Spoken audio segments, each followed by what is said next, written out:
What's up, everybody? It's your boy AT2. Now, we did talk about the shutdown yesterday, how the 8 spineless Democrats voted to reopen up the government. And even with me, I was conflicted on whether or not, okay, was that the right decision? Because there are people suffering. However, the Democrats had control of the narrative for the first time ever.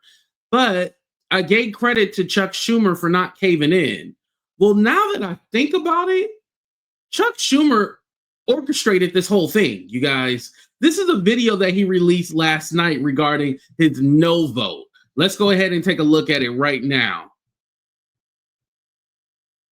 For months and months, Democrats have been fighting to get the Senate to address the health care crisis. This bill does nothing to ensure that that crisis is addressed.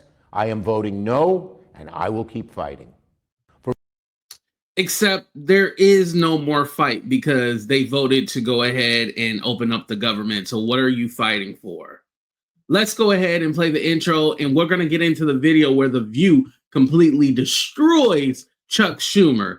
He needs to be primary. This is my new, whoever going to primary Chuck Schumer, I'm going to give money to. My first time ever, I'm giving money to. He got to get up out of there. But let's go ahead and check out this next video. But first, hit the like button and subscribe to the channel while the intro plays. Here we go, y'all.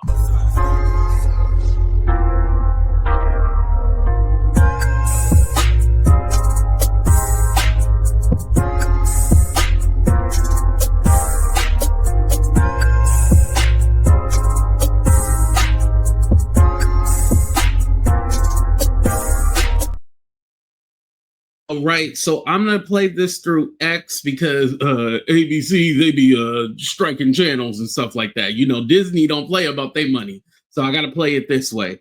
Here we go. But this is the ladies at The View. They're talking about Chuck Schumer, and they said it's over for him. Let's get to it. They tried to explain themselves to their unhappy colleagues. Take a look. I understand that not all of my Democratic colleagues are satisfied with this agreement, but waiting another week or another month wouldn't deliver a better outcome. This agreement tonight is a win for the American people. There was zero chance of dealing with the ACA issue as long as the shutdown continued. Now, I don't know, 50-50, but there's a lot better chance now than there was this morning. This was a very, very bad vote. And what the election showed is that the American people want us to stand up to Trumpism, to his war against working class people, to his authoritarianism. Bernie is right about this, but King, he was definitely wrong. Oh, well, now there's a 50-50 chance that no. This is the frustrating part. This is the frustrating part because the Republicans have no will to want to bring that vote to the table. They simply don't need to. Like, you gave them everything that they wanted. Why would they now come back and be like, you know what, we're going to go ahead and put this on the floor? And say if they do say, hey, we'll go ahead and do a vote on the ACA credits, right? Say if they say, okay, we'll do it. Who's to say that you guarantee that they'll vote yes and then still give those subsidies? There's no guarantee that they will say yes. They can still say no, and nobody got credits. So come on now. That is what the American people wanted, but tonight, that is not what happened. So, I mean, you know, the 50-50 chance of negotiating health care subsidies. I just remember all of the people who are coming in and hoping that people would vote them in and say, yes, you can be this person, or you can be a judge, or you can be this. And they all said, no, we're not going to mess with anything. No, we're going to leave everything as it was. I have no faith that they're going to negotiate and come back to the table. And you know, I'm glad that folks, maybe, because again, we have seen, you say this is going to happen and then it doesn't happen. Right. So surprise me and show me that this is really, that people are going to get their money, that people are going to get the money that they are entitled to. It's not a gift. Right. They're entitled to this money during the when there's a shutdown. You're entitled to that money. Yeah. So There's this idea that they're giving in and giving this as a gift, it's not a gift. You know, I don't understand. So is he right that Americans wanted Democrats to keep fighting? You know, this would, and you know, people will get rehired, supposedly, federal workers, and reinstate SNAP benefits, but a 50-50 chance of extending the subsidies, I don't believe it. So I've been saying from the outset, I don't think anyone wins in a government shutdown, and I welcome this deal. And let me tell you why. So the fight over extending the Obamacare subsidies is about addressing 22 million Americans who are going to see their health care premiums skyrocket. I believe that's important. I'm with Marjorie Taylor Greene. I'm with Mike Lawler and a number of Republicans who believe we have to extend those for at least a year. However, in the interim, while the government remains shut down, 42 million people are losing SNAP benefits ahead of the holidays. So to me, we've got to hold out for those 22 million whose premiums are going to go up, but deny these people SNAP benefits in the meantime. That math doesn't math for me. I think adults need to get to the table and need to be willing to negotiate. And here's the other factor that wasn't mentioned here. Donald Trump has been pushing Leader Thune to nuke the filibuster, which would allow Republicans to reopen the government without needing a single Democratic vote to do so. Leader Thune didn't do that. He actually worked with a number of Democrats to come to this conclusion, which does get Dem some win, reversing those layoffs, as you mentioned, extending SNAP and WIC benefits through the end of 2026, also ensuring that the military and Veterans Affairs get paid, and guaranteeing this vote on Obamacare subsidies, which we'll see. So I want to say this because one thing, the court's already said Trump needs to go ahead and give those SNAP benefits. He's choosing to appeal it so then he can make people wait longer and make them suffer. Trump is making that decision not to give SNAP benefits.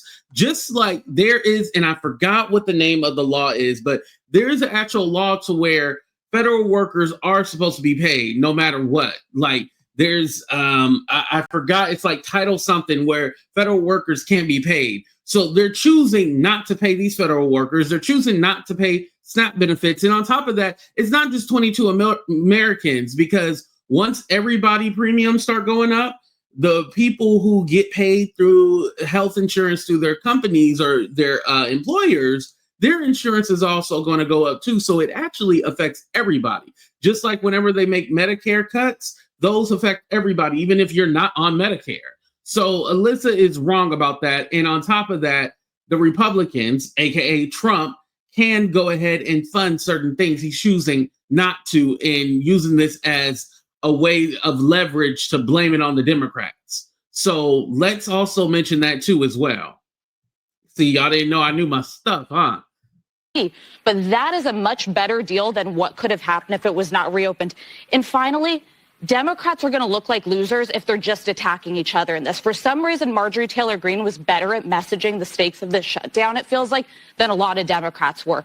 You have to give people the benefits they are entitled to under SNAP. You have to address the underlying issues of the crisis of healthcare in this country, but get government back working. No one can get anywhere. Flights aren't flying. The holidays are coming. Yeah. This is a welcome decision in my mind. Okay. Look, let's be clear. The Republicans run the House. The Republicans run the Senate. The Republicans run the White House. The Republicans run the Supreme Court, as far as I'm concerned. This was a choice by Republicans to cut SNAP benefits. This was a choice by Republicans to cut ACA subsidies. This was a choice by the Republicans to gut the federal government and federal employment. Democrats had nothing to do with it. I want an opposition party. I think the Democrats caved. I think the Democrats let down the American people. And like you, Whoopi, I have absolutely no faith that the Republican Party will come to the negotiating table in good faith. You know, you do something like this, shame on you the first time. You do it twice, 3 times, 4 times, shame on me. Shame on the Democrats for even believing that the Right. Like, you believe them? Like, that's the thing. You believe these Republicans are good-hearted people. And listen, as far as Republicans versus Democrats, I want to say this. When I'm talking about the Republicans, I'm talking about the politicians. The politicians on the Republican side are all shitty. I don't know one good Republican. Y'all can be fooled by Marjorie Taylor Greene if you want to, but they have no reason to come back and negotiate anything. Like, now that you gave them what they want, they don't need to talk to you. They don't have, like, are the Democrats this stupid? Yes, they are. I just answered my question. Yes, they are. Go ahead and let me know in the comments. Are Democrats this stupid? the Republicans will, even vote on it. There's no guarantee in this New Deal that there's going to be a vote. There's no even commitment to have a vote. So the bottom line is the Democrats went into this after a blue wave out of the American people saying, we do want the opposition. The working people want the Democratic Party to fight for them. And now they just caved and surrendered. I think Chuck Schumer, his days are over. If he cannot put that, if he cannot keep his caucus together, he needs to go. He needs to be replaced. I completely disagree with you, Sonny, for this reason, what you rattled off. The Republicans run the executive branch. Okay, so it ended right there. But again, she's right. Chuck Schumer needs to go. It's over for him. You can't even, you can't control your own party. So you're going to come out and do that little video that I showed you guys in the beginning, like, I'm voting no because of this and that. But let's be honest about something. Chuck Schumer probably said, hey, you guys are going to flip your votes, right? And I'm going to come out and say no, so I look like the good guy. You're telling me that you have no control over those 8 Democrats that decided to be spineless and flip their vote and say like, hey, we're sticking with no. And that's what it's going to be. It's going to be a no. And you can't even control your own people, because it seems like the House is at least all on one page and they're going to fight. But with the Senate, you can't control it. Okay, well, if you can't control your people, then it's time for you to be primaried, or you need to step down as minority leader. It's time for you to go, Chuck Schumer. It's time for you to go.